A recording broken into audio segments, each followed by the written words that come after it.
রাজধানীর দোয়েল চত্বর এলাকায় ঢাকা গেটের পাশে অবস্থিত জাতীয় ৩ নেতার মাজার এখন মাদকসেবীদের নিরাপদ আস্তানায় পরিণত হয়েছে। যে সমাধিস্থল দেশের রাজনৈতিক ইতিহাসে একটি গুরুত্বপূর্ণ স্থান হিসেবে পরিচিত, মাদকসেবী ও ভবঘুরেদের দখলে থাকা এই স্থাপনা রক্ষণাবেক্ষণের অভাবে হারাতে বসেছে ঐতিহাসিক মর্যাদা।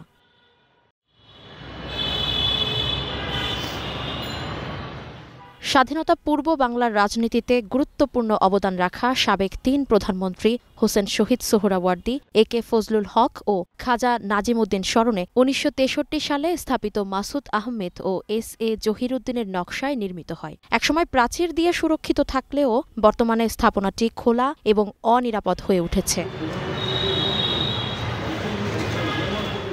মাজারের একেবারে সামনের দিকে বড় একটি অংশের সীমানায় প্রাচীর নেই। এছাড়া প্রাচীরের বেশ কয়েকটি জায়গায় লোহার বেড়িও নেই। এসব জায়গা দিয়ে মানুষ অবাধে মাজারে প্রবেশ করছে। এদিকে ঢাকা গেট সংলগ্ন সীমানা প্রাচীর পুরোটাই উধাও হয়ে গেছে।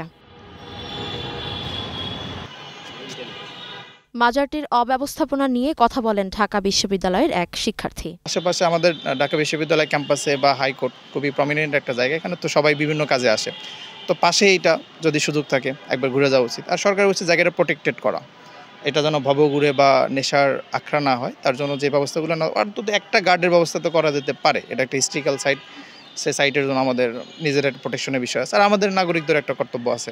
মাজারের মূল বেদিতে বেশ কয়েকজন মানুষ শুয়ে অথবা বসে আছেন। এমনকি কবরের আশেপাশের জায়গায় অসংখ্য মানুষ, কেউ কেউ ঘুমিয়েও আছেন।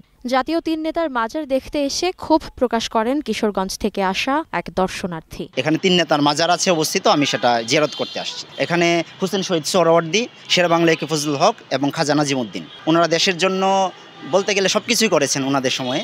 যে দেশের আমাদের স্বাধীনতার জন্য বা ওই সময়ে যে শেরেবাংলা একে ফজলুল হক কৃষকদের জন্য বা গণমানুষের জন্য ওনারা সব কিছু করেছেন। বইয়ের পাঠ্যপুস্তকের পাশাপাশি আপনি যদি সরাসরি এসে দেখেন তাহলে আপনার আবেগ অনুভূতি অনেক বেড়ে যাবে।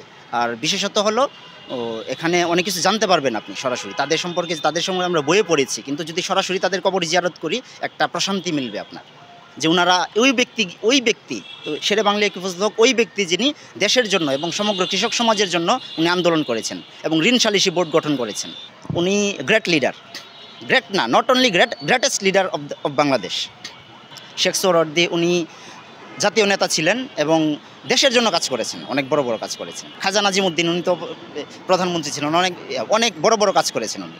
এই বিষয়টা আসলে একটা দুঃখজনক বিষয়। আমি এই ব্যাপারে প্রশাসনের হস্তক্ষেপ কামনা করব এবং আমি চাই যেন এখানে প্রত্যেক ছাত্রছাত্রীরাই দূর দূরান্ত থেকে, যদি আমরা বই পুস্তকে পড়লেই যে হবে তাদের জন্য না, সরাসরি দেখার মধ্যে একটা অন্যরকম অনুভূতি কাজ করবে এবং তাদের জ্ঞান বৃদ্ধি পাবে, এটা আমি মনে করি। আর প্রশাসনকে এটা আমি অনুরোধ করব যে এখানে যত্রতত্র যে উচ্ছেদধারী বা যারা এসে এখানে আপনার হয়তো বা নেশা দ্রব্য পান করতেছে বা ঘুমিয়ে আছে বা অন্যরকম চুরি ছিনতাইয়ের কাজে জড়িত আছে, এটা যেন প্রশাসন এই ব্যাপারে যেন সজাগ দৃষ্টি রাখে।